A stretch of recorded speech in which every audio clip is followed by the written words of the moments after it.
Did you know that Death Battle didn't actually start on ScrewAttack?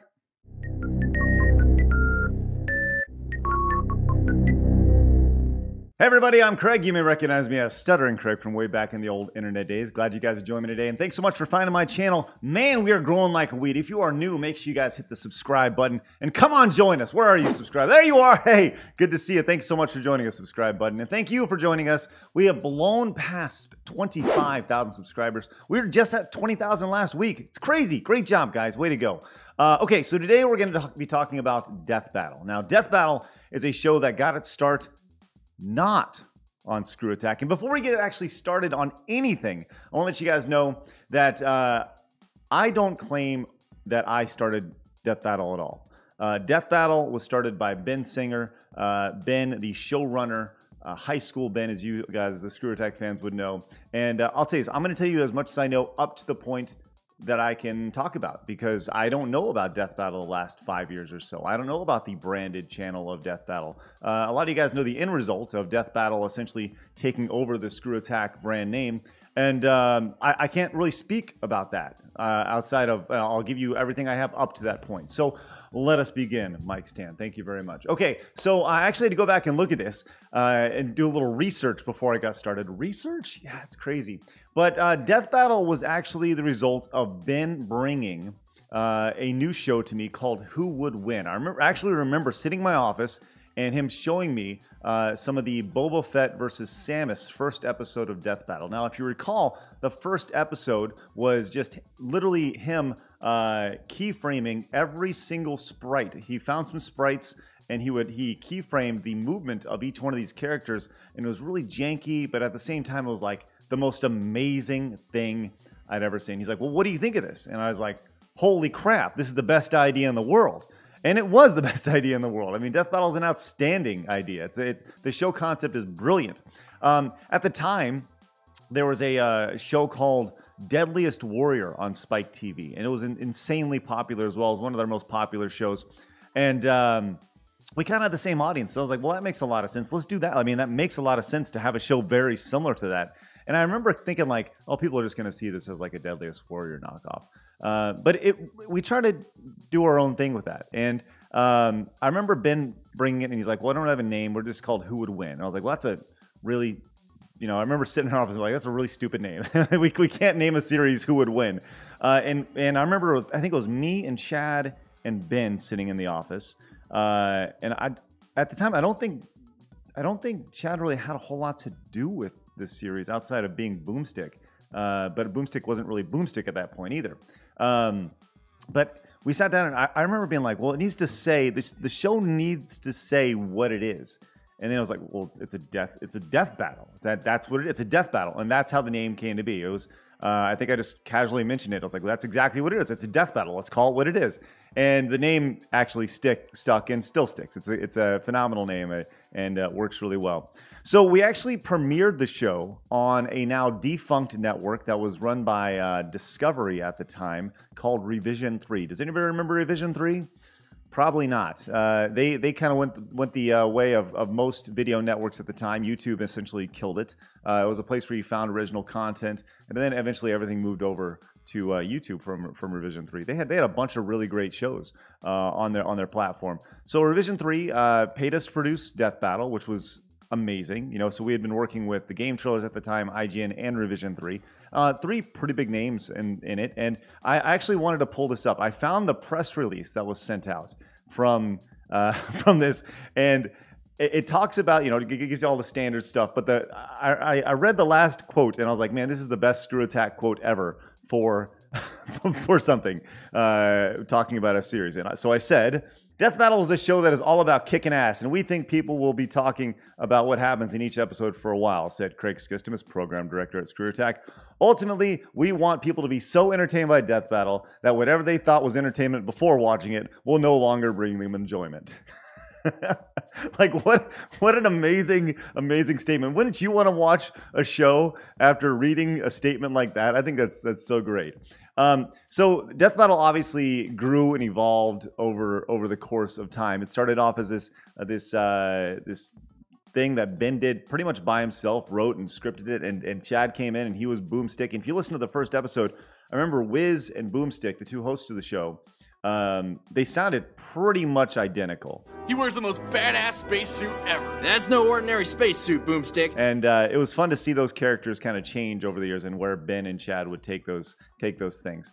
But a lot of people really give Death Battle a lot of guff. They really like to complain about Death Battle. They say, "Oh, it killed ScrewAttack." Did not kill ScrewAttack. It was amazing for ScrewAttack. Death Battle was a show that that obviously kept people talking, still keeps people talking, and it helped us grow tremendously at ScrewAttack. So I don't ever want to hear about Death Battle killing ScrewAttack. It didn't kill ScrewAttack. It helped ScrewAttack grow. It helped us get to the point where we could eventually get acquired. And it eventually grew the channel so much that the channel had to be renamed Death Battle. That's a story for another time, and I'll gladly talk about that. So make sure you guys, once again, hit the old subscribe button, yeah, so we can do that. And while you're here, do me a favor, thumbs up the video. I'd really appreciate that. So let's kill it with the whole Death Battle killed ScrewAttack thing, because that's not what happened at all. But I will tell you this: I remember some very interesting stories when it came to Death Battle. Number one, I remember them talking about the Superman vs. Goku episode and how important that was going to be. And I'm not an anime guy. I've never been an anime guy. And I pretty much stayed out of the process when it came to Death Battles. I'd chime in here and there, but for the most part, it was mainly Ben and mainly Chad kind of working through whatever it is. So they get all the credit in the world for that. But I remember them talking about Superman vs. Goku. And I remember not hitting the deadline the first time around and the episode having to be delayed. And I remember there being a lot of hype about it, but I'm not an anime guy. I don't understand who this Goku guy is. I know who this Superman guy is. I've seen some movies and stuff. I don't really read comics. I've never been into animes and comics, but obviously I know Superman. I'm a dude from America, but I don't know anything about this crazy Goku guy. And they're like, listen, it's going to be huge. And I remember going to the office and Ben was sleeping in the morning. It was the first time I've actually seen like an overnighter from one of the guys. And Ben had stayed there all night to be working on it. And if I recall, I don't even think it like went live yet. But I remember that episode when it actually did go live, and after a few delays, I remember it just being huge. All right, hold on. You know, as you watch through these things and I start cutting them, I realize there's things that they just pop in your mind. And when it comes to this Superman vs. Goku Death Battle, I realized that it was never Ben's fault that it was delayed. If you recall, this was the first, I think it was the first 3D episode of Death Battle that happened. And we were working with an animator that we thought was outstanding. The problem was they were not punctual at all. It was like, well, the work will get done when it gets done. I'm an artiste. And if you're one of those guys who's like, I'm an artiste, man, there's deadlines for a reason. Golly, it drives me crazy. Anyways, we were dumb enough to eventually hire the guy and actually pay for them to come on down from their nice house, or I guess they were living. They didn't have a nice house. We actually paid for them to come down, live where we were at, and bought them a bike and did everything we could possibly do, and they still failed miserably. I will not mention their name because I never want to work with them again. But they were the worst, definitely the worst employee in ScrewAttack history. So that episode in particular, it was never Ben's fault why it was delayed. And it's just a shame that he ever caught slack for that. Or we actually, because there's things that are out of our control. Like shitty, slow animators who should never work on anything ever again. And I remember feeling like, well, you guys hate Goku, or you guys hate Superman. And there was this big rah, rah, rah, rah, rah. And that was kind of a metaphor for what was going to happen in the coming years after Superman vs. Goku, where the audience at ScrewAttack started to change, right? The audience was less about the community, less about the other things that we were doing, and more about who would win in a fight between these two people. So we'd post a clip of the week or something, and you'd start seeing, well, who would win in a fight between Ryu and Scorpion? You know, which I think actually was a death battle in time, or you saw all these different. That's really all, and people would come in and complain about results, and it would have nothing to do with the video. So it actually, like I said, Death Battle did a lot of great things. There was. I mean, I'd be lying if I told you there were drawbacks from it, but you got to take the negative with the positive.